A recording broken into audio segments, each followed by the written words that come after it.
चलना अनन्या, किसी को उल्लू बनाते हैं। क्या सुकन्या, तुझे तो हर टाइम मस्ती सूझती रहती है। घर चल। चल लेंगे ना, पर पहले किसी को बेवकूफ बनाते हैं। नहीं, बहुत हो गया। उल्टे पुल्टे काम तू करती है और डांट मुझे खानी पड़ती है। और सुन, वो कल पड़ोसन आंटी के साथ क्या किया तूने? क्यों, कुछ कह रही थी क्या? हाँ, मुझसे कह रही थी कि आजा तुझे सबक सिखाती हूँ। बता तूने क्या कहा उन्हें? अरे कुछ नहीं, वो मुझे बहुत खड़ूस लगती है तो मैं उनसे भिड़ गई। और जब उन्होंने मुझसे कहा कि वो मम्मी से शिकायत कर देंगी तो मैंने भी कह दिया कि हाँ मैं भी देख लूंगी, मेरा नाम अनन्या है, अनन्या।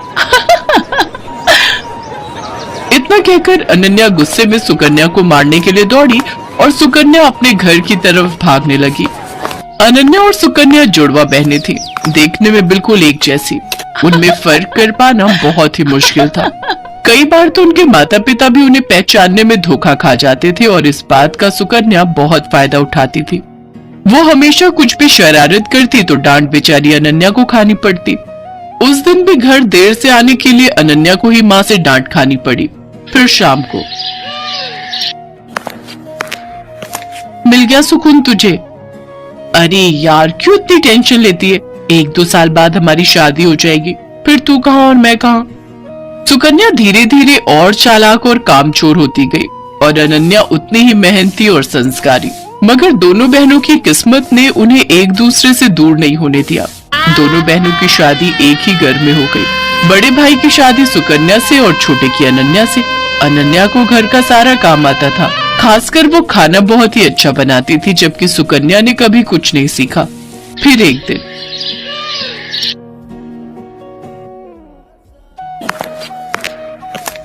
अरे बैठकर टीवी देख रही हो, पहले जाकर कपड़े तो धो लो।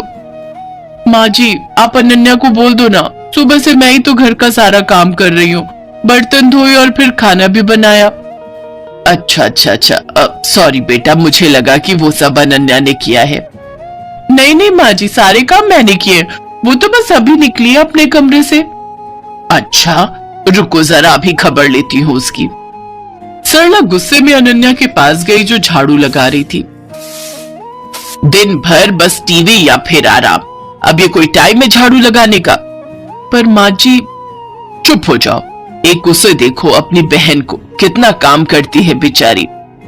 अपनी सास की बात सुनकर अनन्या समझ गई कि उसकी बहन सुकन्या ने उसकी सास को भी बेवकूफ बना दिया है।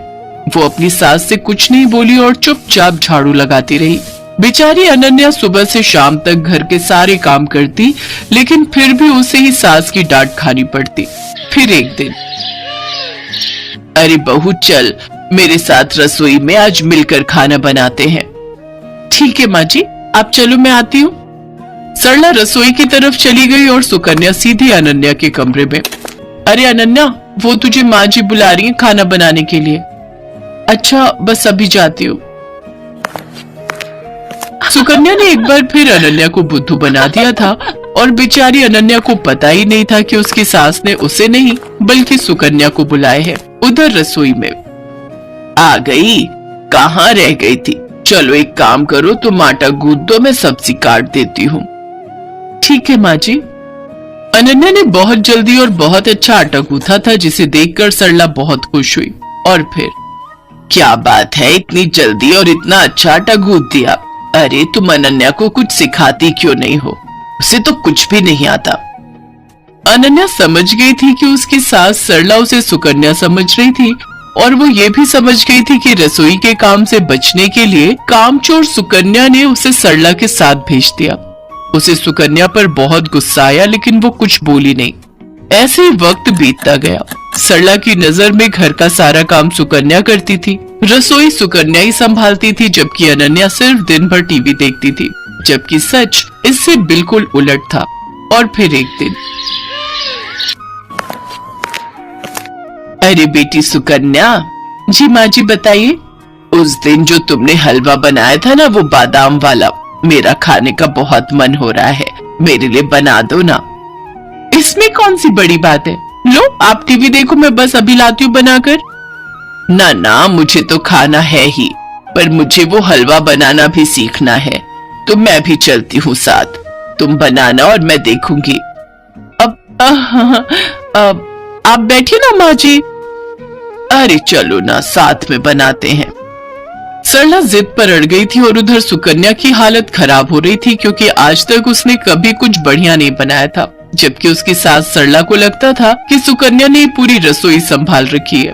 लेकिन सुकन्या इतनी जल्दी हार कैसे मान लेती? उसने फौरन दिमाग दौड़ाया। अब माँ जी, मैं तैयारी करती हूँ, तब तक आप बादाम ले आइए। अरे मुझे अपने कमरे में जाना पड़ेगा, बादाम का डिब्बा वहीं रखा है, चलो मैं लेकर आती हूँ। जैसे ही सरला अपने कमरे की तरफ गई, तभी रसोई में अनन्या आ गई। उसने बिल्कुल सुकन्या जैसी साड़ी पहन रखी थी। तू जा, मैं देख लूंगी। पक्का ना? हाँ हाँ, मुझे पता है कि तुझे कितना हलवा बनाना आता है, जल्दी कर वरना माँ जी आ जाएंगी। अनन्या नहीं चाहती थी कि उसकी बहन को डांट पड़े, इसलिए वो सुकन्या बनकर रसोई में काम करने लगी। उसने अपनी सास को सुकन्या बनकर ही हलवा बनाना सिखाया। हलवा बहुत ही स्वादिष्ट बना था। सरला सुकन्या से बहुत खुश थी, क्योंकि वो तो अनन्या को सुकन्या ही समझ रही थी। फिर जाते जाते सरला ने अनन्या से कहा, बेटी सुकन्या, तुम ना अपनी बहन को भी समझाओ, मुझे तो उसे देखते ही गुस्सा आ जाता है। बताओ, तुम दोनों एक ही माँ की कोख से जन्मी हो, लेकिन तुम में और उसमें कितना अंतर है।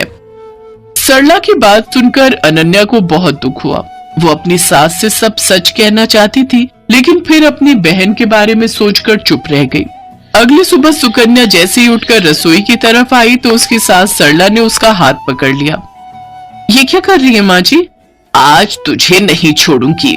तूने मुझसे हमेशा झूठ बोला, तुझे कुछ नहीं आता, और तूने हमेशा अपनी बहन की मेहनत को अपना बताकर आराम तलबी की, और वो बेचारी दिन भर रसोई और बाकी कामों में लगी रही, ऊपर से मेरी डांट भी चुपचाप सुनती रही।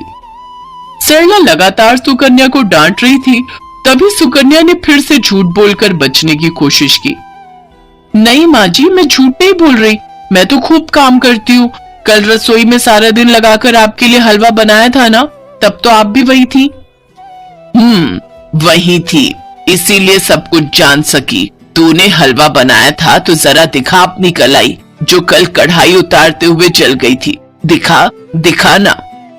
अब सुकन्या अपने हाथ पीछे किए बिल्कुल चुप खड़ी थी, क्योंकि उसकी चोरी पकड़ी गई थी। इसके बाद सरला फौरन दूसरे कमरे में गई, जहां अनन्या अपनी जली हुई कलाई के साथ खड़ी थी।